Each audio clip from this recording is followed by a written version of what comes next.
함께 나눌 말씀의 제목은 주님을 사랑하며 즐거워하는 금보다 귀한 믿음이라는 제목을 가지고 함께 하나님 말씀 나누겠습니다. 벌써 2025년도 마지막 주일이죠. 한 해를 마지막 보내고 있는 이 주일 예배, 이 자리에 앉아 계신 여러분 한 분 한 분을 이렇게 유심히 보게 되는데, 제 부족한 마음 속에 차오르는 말이 있어요. 여러분들에게 해드리고 싶은 말씀. 그 말이 뭐냐면, 여러분 고맙습니다, 그리고 또 감사합니다 라고 하는 마음을 담아서 그 말씀을 드리고 싶어요. 솔직히 믿음을 지키며 살아가기가 사실 쉽지 않습니다. 믿음을 지키며 살아가는 것보다 내려놓는 게 훨씬 쉽죠. 예배 나오는 것보다 집에서 쉬는 게 훨씬 더 편하다는 걸 왜 모르겠습니까?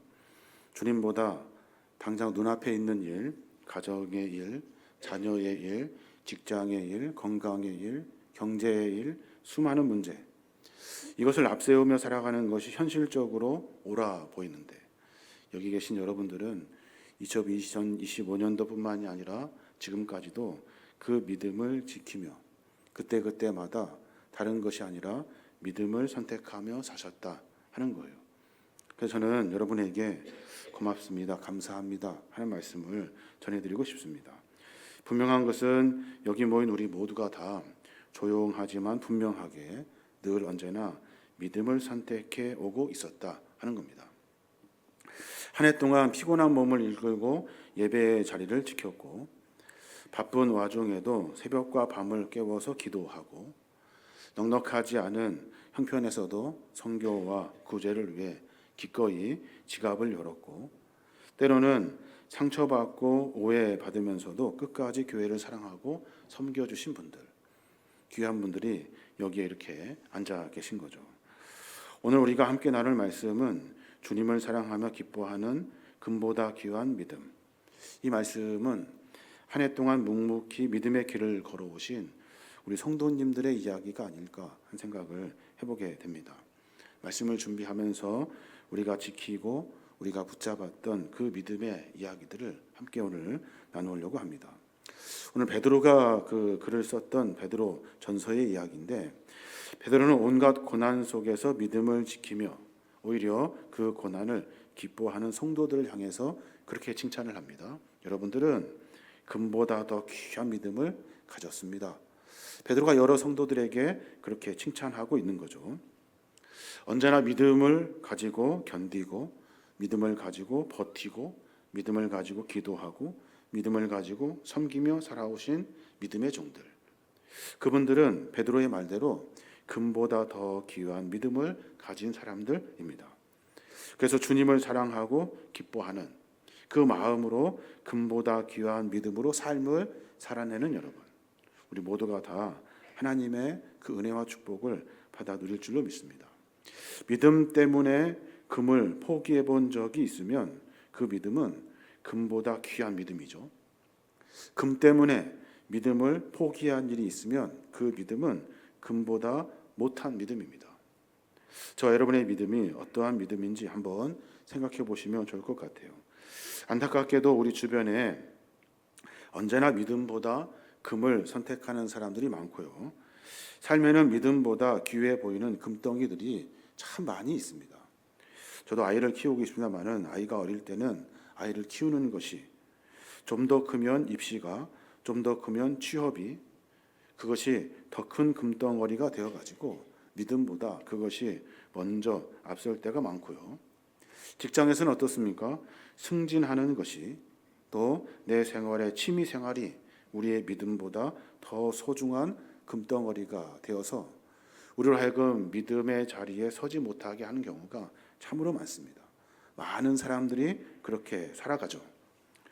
그러나 어떤 이들은 세상의 그 어떤 금덩이들보다 내가 유혹을 받는 일들 속에서도 늘 언제나 믿음을 바꾸지 않고 그 믿음을 지키며 살아가는 사람들이 있다는 거예요. 그들이 바로 금보다 귀한 믿음을 가진 사람들이죠. 오늘 이 시간에도 함께 예배하는 자리에 오는 것도 큰 믿음의 결단이 있어야 하는 일들입니다. 여러분들은 그 믿음을 붙들고 예배 자리에 오신 거예요. 오늘 베드로의 말씀을 가만히 들여다보면 환난과 핍박 속에서 끝까지 믿음을 지킨 사람들, 그 믿음의 이야기를 오늘 담아내고 있습니다. 베드로전서 1장 7절에 보면 그렇게 말해요. 여러분의 믿음은 시련을 겪으면서 순수해졌습니다.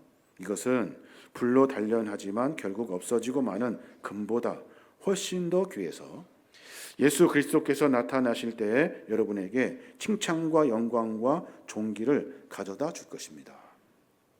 베드로가 그렇게 선포하고 있는 거죠. 고난과 어려움과 시련과 유혹과 나를 무너뜨리는 세상의 수많은 이야기들이 내가 그 이야기들 속에서 믿음을 선택하며 나아갈 때마다 우리의 믿음이 순수해졌다 하는 겁니다. 오늘 주일 아침에도 많은 사람들이 한 손에는 세상의 일을 그리고 한 손에는 주님의 일을 들고 있다가 어떤 사람은 믿음을 내려놓고 세상으로 떠난 사람이 있고 어떤 사람은 믿음을 붙들고 믿음을 선택하고 주일에 주님 앞에 나온 사람들이 있다 하는 겁니다. 그 일들이 계속해서 반복하며 어려움과 시련을 이기면서 나아갈 때 우리의 믿음이 순수해지는 거죠. 누군들 더 쉬고 싶고 누군들 쥐고 싶은 욕심 없겠습니까? 놀고 싶은 마음 없겠습니까? 다 있죠. 근데 그 모든 유혹을 이기고 결국에 믿음을 선택하는 사람들에게 하나님은 칭찬해 주시고 믿음을 지키며 살아가는 사람들에게 하나님이 영광과 존귀를 허락해 주신다 하는 거예요. 그만큼 믿음을 지키며 산다는 것이 결코 쉽지가 않습니다. 그 믿음을 가지고 살아간다는 것이 어렵습니다. 쉽지가 않아요. 주님도 그래서 그랬을까요? 마태복음 7장에 보면 믿음의 길을 좁은 문으로 비유를 합니다. 좁은 문으로. 마태복음 7장 13절부터 보면 좁은 문으로 들어가라. 멸망으로 인도하는 문은 크고 그 길이 넓어 그리로 들어가는 자가 많지 않고 생명으로 인도하는 문은 좁고 길이 협착하여 찾는 자가 적음이라 그래요.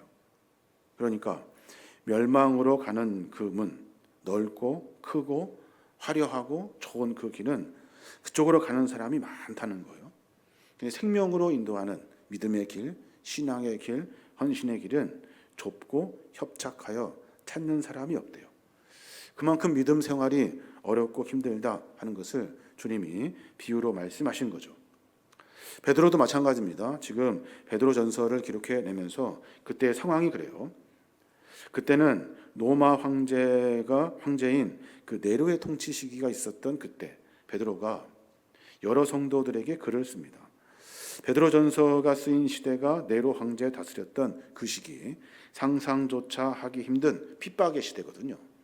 AD 64년에 로마에 큰 불이 납니다. 그때 네로가 불을 지른 사람들을 어떻게 지명하냐면 그리스도인으로 지명을 해요. 그 책임을 그리스도인들에게 다 뒤집어 씌운 거예요. 그래서 그 뒤로는 끔찍한 박해가 시작이 됩니다. 이 편지는 바로 그 무렵에 핍박을 피하여 소아시아 곳곳으로 흩어져 나그네처럼 살아가는 이 성도들을 위로하고 격려하기 위해 쓰인 책이 베드로 전후서입니다. 그 당시에 그 어려운 핍박을 히브리 기자는 11장에 이렇게 자세하게 증언을 합니다. 히브리서 11장 36절에 보면 또 어떤 이들은 조롱과 채찍질뿐만 아니라 결박과 옥에 갇히는 시련도 받았으며 돌로 치는 것과 톱으로 켜는 것과 시험과 칼로 죽임을 당하고 양과 염소의 가죽을 입고 유리하여 궁핍과 필란과 학대를 받았으니 이런 사람은 세상이 감당하지 못하느니라. 그 당시에 그 상황, 어렵고 힘든 시간을 보내고 있는 성도들의 모습을 히브리 기자가 자세하게 기록하고 있는 거예요. 어떤 사람은 그 믿음이 뭐라고 믿음 때문에 조롱받고 채찍질을 당했다는 거예요. 그 믿음이 도대체 뭔데 그것 때문에 옥살이를 했다는 거예요. 그 믿음이 뭔데 돌에 맞고 톱에 켜이고 칼에 죽임을 당하면서 믿음을 놓지 않았다는 거예요. 어떤 사람은 그 믿음 지키려고 짐승의 가죽을 뒤집어 쓰고 떠돌아다니면서 굶주림과 학대를 받았다는 거예요.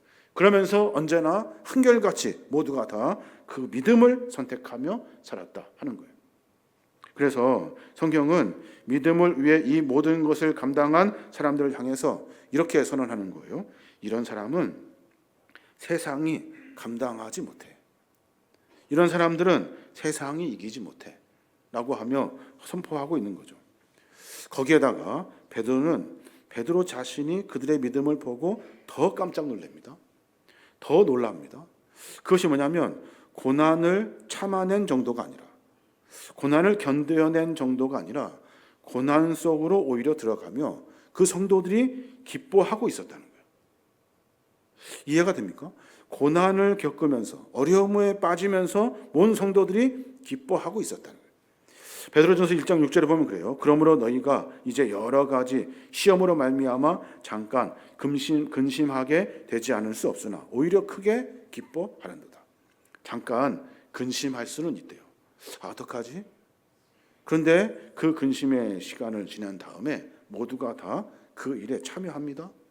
그리고 모두가 그 안에서 크게 기뻐한대요. 고난을 당하고 있거든요. 어려움을 당하고 있고 채찍에 맞고 옥에 갇히고 누구는 톱으로 켬을 당하고 누구는 죽음의 순간을 걸어가면서도 기뻐했다는 거예요. 기뻐했다는 거예요. 도저히 상상이 되지 않습니다. 이 사람들 정상이 아니죠. 왜 그랬을까? 믿음이 도대체 무엇이기에 시련을 이기는 것을 넘어가지고 그들은 기뻐하며 그 일을 너끈히 감당해낼 수 있었을까? 그 이유를 베드로전서 1장 7절에 베드로는 그렇게 기록을 합니다. 시련을 겪은 순수한 믿음은 불로 연단하여도 없어질 금보다 귀하여 예수 그리스도께서 다시 오실 때 칭찬과 영광과 존귀를 받게 됩니다. 그래요. 그들은 알았다는 거예요. 뭘 알았을까요?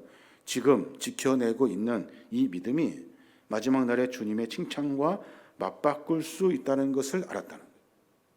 내가 지금 당하는 이 어려움은 장차 오실 예수 그리스도께서 우리에게 영광과 존귀로 높여주실 것을 알았다는 거예요.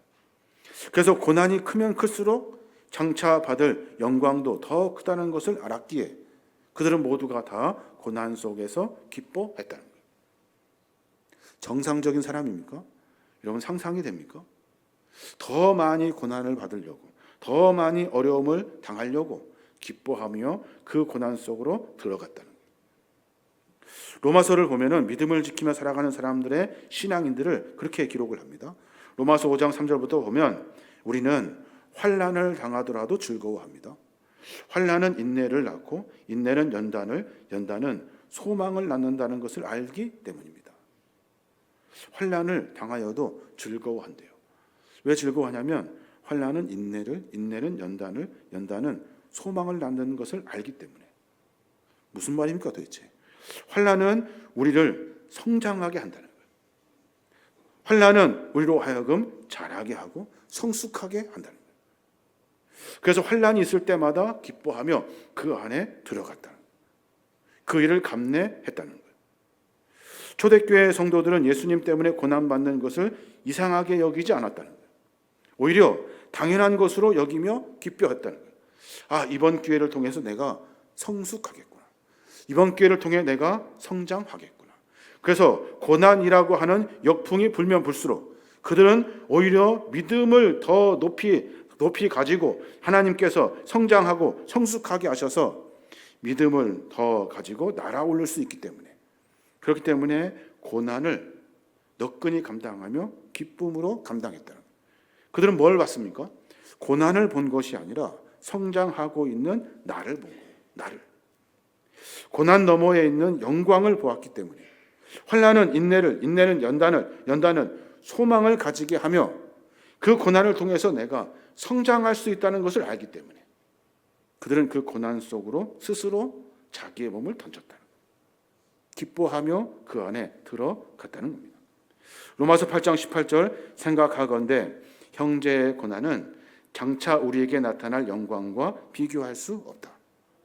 지금의 어려움, 고난, 역경은 앞으로 우리에게 나타날 하나님의 놀라운 은혜, 영광, 우리를 성숙하게 하시고자 하시는 하나님의 놀라운 계획과 비교할 수 없다는 거예요. 그래서 초대교회 온 성도들은 나를 성장시키는 그 고난 속에 기뻐하며 그 안에 들어갔다. 어디서 본 글인지 모르지만 그런 글이 생각이 납니다. 누가 고난 때문에 하나님께 묻는 질문이에요.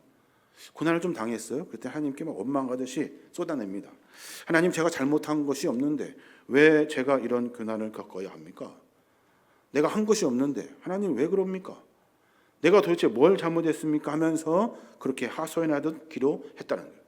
근데 그 기회에 그 사람의 그 불평과 하소연 속에 어디선가 들리는 음성이 있다. 자기 마음을 때리는 말씀. 뭐라고 하냐면, 내가 잘한 게 한 개도 없는데 받은 은혜는 없니? 네가 잘한 게 한 개도 없는데 받은 축복은 없니? 너는 왜 맨날 축복만 받으려고, 맨날 은혜만 받으려고 하니? 더 큰 은혜, 더 큰 축복. 축복이 마치 당연한 것처럼 얘기하면서 당연히 받아야 되는 것처럼 말하고 설명한다는 거예요. 너에게는 고난을 통해 성장하고 성숙의 문제는 왜 한 번도 얘기하지 않니? 왜 내가 성숙하고 성장해야 되는 문제 앞에 고민하지 않니? 사랑하는 여러분, 초대교회 성도들도 고난을 오히려 당연하게 여겼대요. 믿음을 지키며 살아가는 것을 당연하게 여겼대요. 고난이 자신들을 더욱 그리스도께 이끈다는 사실을 알기 때문에 그래요. 고난이, 어려움이, 믿음을 지키는 일이 나를 성숙하게 한다는 것을 알았기 때문에 그래요. 아, 이번 기회에 어려움을 통해서 내 믿음이 더 자라겠구나. 내 신앙의 삶 속에서 내 신앙이 더 성숙하겠구나 했다는 거예요. 참 신기하지 않습니까? 이해할 수 없는 사람들이에요. 그래서 믿음에는 두 가지 종류가 있습니다. 고난을 받아 통과한 믿음이 있고요, 그렇지 않은 믿음이 있습니다. 풀물불과 같은 어려운 고난을 통과한 믿음은 모든 불순물이 다 타서 없어져서 순금만 남죠. 그래서 순금 같은 믿음이 됩니다. 그렇지 않은 믿음은 겉만 번지르합니다. 조금 적은 믿음 가지고 펴고 피우고 펴가지고 도금하듯이 거추장스럽게 여러 가지로 화려하게 만들어냅니다. 평안할 때는 순금인지 도금인지 구별할 수가 없어요. 호수의 깊이는 가뭄 때 알 수 있죠. 어려운 가뭄 때 그 호수의 깊이를 알 수 있듯이 우리의 믿음도 고난 앞에 그 실체가 드러나게 되어 있어요. 평안할 때 욥과 그의 아내는 둘 다 믿음 좋아 보입니다. 문제 없어 보입니다. 누구보다 믿음 좋아 보이죠. 그런데 극심한 고난이 닥치자 욥의 아내는 하나님을 원망하며 떠나버립니다. 조그만 고난이 있으면 그 도금이 벗겨져 버리고 마는 거예요. 그 도금된 신앙이 벗겨진다고요. 그런데 욥은 그 모든 고난의 풀물을 다 통과합니다. 그리고 나서 정금같이 순금이 되죠. 스크래치를 당해도, 누가 막 고난을 주어도, 자르고 또 자르고 또 잘라도 그것은 도금되지 않은 정금이기 때문에 그것은 경금이고 금이 되는 거예요. 고난이 오면 하나님을 믿는데 왜 이런 일이 생기냐 하면서 하나님과 멀어지는 도금 같은 믿음이 있고요, 이런 고난 속에서 하나님마저 안 계셨으면 어쩔까 하는 마음으로 고난과 어려움을 이기며 믿음을 지켜간 사람들이 있다는 거예요. 25년도를 되돌아보면서 여러 일들이 있었습니다. 마지막 주일에 말씀을 준비하면서 그런 생각을 해봅니다. 우리 성도님들은 언제나 믿음과 신앙을 지키기 위해서 고난을 감당하고 유혹을 이기고 세상을 뿌리쳐서 예배할 자리에, 하나님을 만나는 자리에 오신 거죠. 그 믿음이 귀하다 하는 겁니다. 그렇다면 하나님이 가장 기뻐하시는 믿음은 도대체 뭘까? 그냥 고난을 이기는 것일까? 8절에 베드로가 그 내용을 자세하게 이야기를 합니다. 하나님이 가장 기뻐하시는 믿음. 8절에 뭐라고 하냐면, 베드로전서 1장 8절 보면, 여러분은 예수를 본 일이 없으나 사랑하며 지금도 보지 못하지만 믿고 말할 수 없는 영광스러운 기쁨으로 즐거워하고 있습니다. 하나님이 가장 기뻐하시는 믿음이 뭘까요? 제일 기뻐하시는 믿음은 보지 않고 믿는 믿음이죠. 보지 않고 믿는 믿음. 이 말 여러 번 들었죠. 예수님을 눈으로 보지도 못하고 귀로 듣지도 못하고 손으로 만지지도 못했으면서 본 것보다 들은 것보다 만진 것보다 더 확실하게 믿는 믿음. 그 믿음이 하나님의 마음을 감동시키더라고요. 왜 베드로가 이 기록을 썼을까? 왜 이렇게 기록했을까? 왜냐하면 베드로는 그 성도들이 참 신기하고 그 성도들을 사실 이해할 수가 없었던 거예요. 왜냐하면 베드로는 예수님을 직접 봤습니다. 베드로는 예수님과 함께 밥도 먹었습니다. 3년 동안 동고동락하면서 함께 있었습니다. 십자가의 부활도 그가 눈으로 똑똑히 목격했습니다. 그에게는 예수님을 믿고 그분을 위해서 고난받는 것이 어쩌면 당연한 일일 수 있어요. 그런데 지금 베드로가 편지를 쓰고 그것을 읽을 대상들은 예수님을 보지 못한 사람들이에요. 승천하신 다음에 오랜 시간이 지나서 한참 지난 다음에 복음을 듣고 믿게 된 사람들, 심지어 그 믿음 때문에 나그네로 흩어져 고난받는 이들은 예수님을 한 번도 만나지 못했던 사람들이에요. 그런데 그들의 스승인 베드로 자기 자신보다 더 굳건하게 환난을 이기고 더 굳건하게 고난 속에서 기뻐하며 믿음과 신앙을 지키며 살아가더라고요. 베드로가 보기에 신기한 거죠. 입에서 저절로 이런 찬사가 터져 나오는 거예요. 아, 이것이야말로 주님을 사랑하며 기뻐하는 금보다 귀한 믿음이구나. 그래서 베드로가 그렇게 칭찬하고 있는 거예요. 2025년도를 뒤돌아보니까 베드로가 우리 교회에 와서 똑같이 놀랄 것 같아요. 여기에 예수님 본 적 있습니까? 예수님을 손으로 만진 사람 있습니까? 예수님과 같이 식사한 사람 있습니까? 없습니다. 본 적도 없고 그리고 만진 적도 없습니다. 눈으로 본 적도 없습니다. 근데 우리는 믿고 사랑하고 섬기고 헌신하고 수고하고 예배의 자리에서 주님께 예배하며 나갑니다. 우리가 이 땅에서 한 번도 보지 못한 예수님을 믿으며 산다는 것, 얼마나 어려운 일인지 모르죠. 그 믿음이 그래서 귀한 거예요. 예수님을 보지도 못하고 만지지도 못하고 함께 식사하지도 못하고 이야기도 못했는데 없는데 있는 것처럼 믿는다고. 주님을 위해 헌신하고 수고하며 나아간다고. 하나님은 그 믿음을 보고 감동하시는 거죠. 내 삶에 힘든 일이 있을 때마다 예수님이 계신지 안 계신지 우리의 마음이 수도 없이 흔들릴 거란 말이에요. 근데 그때마다 주님은 우리와 함께 하셔. 내 문제 가운데 주님 개입하고 계셔. 믿음이 흔들리지 않고 다시 붙잡고 주님을 향하여 기도하고 찬양하고 예배하는 믿음의 사람들. 베드로가 그 사람들을 보고 감동하듯이 주님도 우리의 그 믿음을 보고 감동하는 거죠. 주님이 우리를 보고서 주님을 사랑하며 기뻐하는 금보다 귀한 믿음을 가진 사람들. 한순간도 넘어지지 않고 한순간도 갈등하지 않고 흔들리지 않고 계속해서 반복하며 다시 일어서서 믿음과 신앙을 지키며 살아가는 사람들. 그 사람들을 주님이 칭찬하신다 하는 거예요. 제가 사도 바울의 서신을 읽을 때마다 감동받는 구절이 있어요. 참 마음을 칩니다. 내 마음을 쳐요. 디모데후서 4장 6절부터 보면 그래요. 베드로가 바울이 그렇게 고백을 합니다. 전제와 같이 내가 벌써 부어지고 나의 떠날 시간이 가까웠도다. 나는 선한 싸움을 싸우고 나의 달려갈 길을 마치고 믿음을 지켰으니 그래요. 다른 것은 내가 잘 모르겠는데 믿음을 지켰으니 라고 고백하는 이 바울의 한마디가 제 마음을 칩니다. 내 마음을.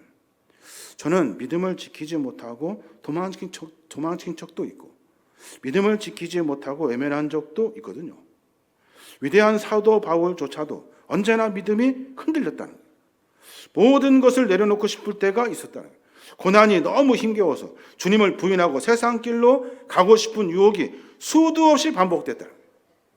그 넘어질 때마다 다시 믿음 붙잡고 넘어질 때마다 붙잡고 인내하고 헌신하고 매 순간순간마다 주님을 향하여 나아가는 그 몸부림이 그에게 있었다.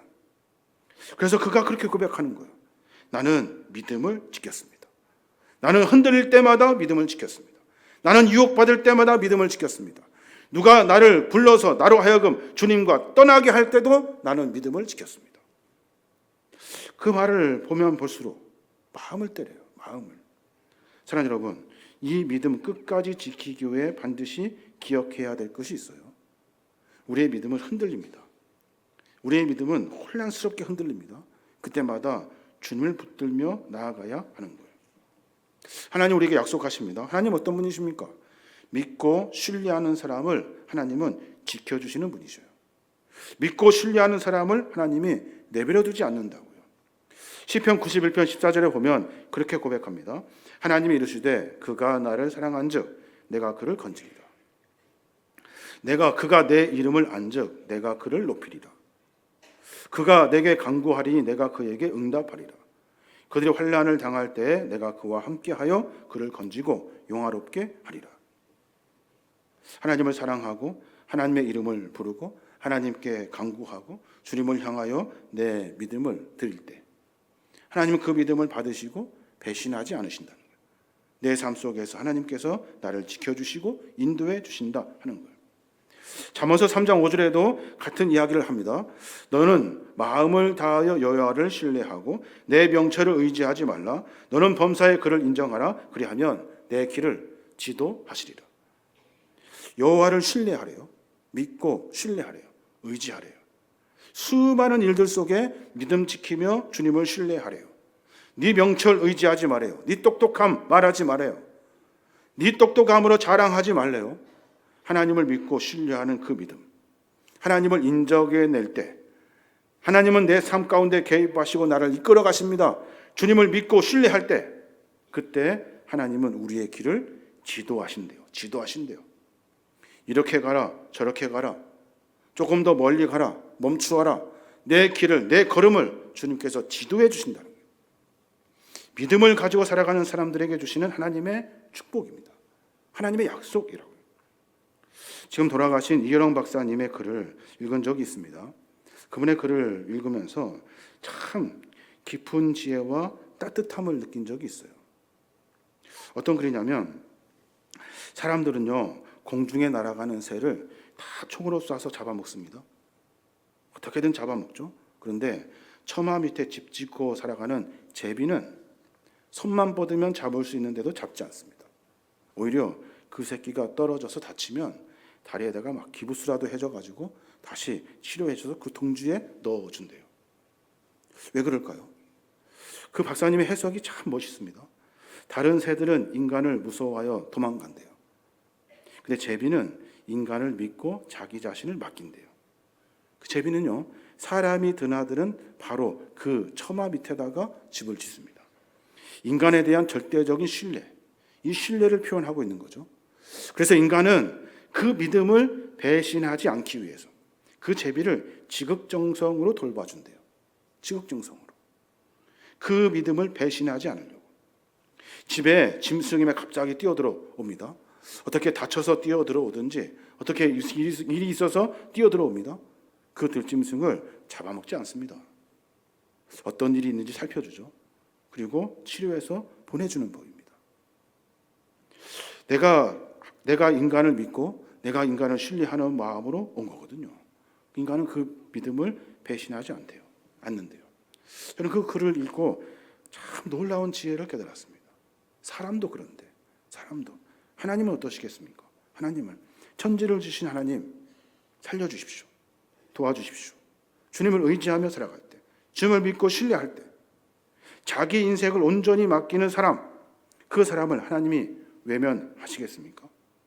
사람 믿고 처마 밑에다 집 짓고 살아가는 제비도 사람들이 다 받아들여주고 다 배려해주고 다 그랬는데 하나님 우리를 내버려 주시겠냐는, 믿고 신뢰하는 사람을 내버려 주시겠냐는.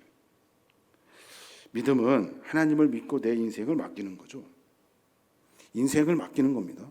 인생을 하나님이 나를 지켜주시고 보호해 주신다는 그 믿음 하나로 나를 던지는 겁니다. 던지는 거. 하나님은 그래서 그 던진 사람들의 믿음을 받으시고 실망시키지 않으신 거죠. 우리를 고쳐주시고 살려주시고 지금부터 영원까지 함께 해주시는 거죠. 그게 믿음을 받으시는 하나님의 마음이에요. 하나님의 마음. 사랑하는 여러분, 금을 많이 가졌다고, 땅을 많이 가졌다고 부자 아니죠. 부자 아닙니다.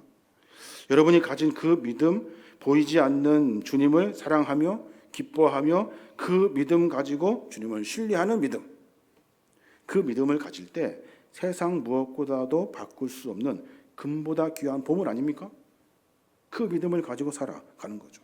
어떤 일이 있어도 흔들리지 않습니다. 주님만 바라보고 전진하는 그 믿음, 그 믿음이 우리 안에 있어야 되죠. 2026년도 계속되는 우리의 인생 가운데 그 믿음을 가지고 살아야 합니다.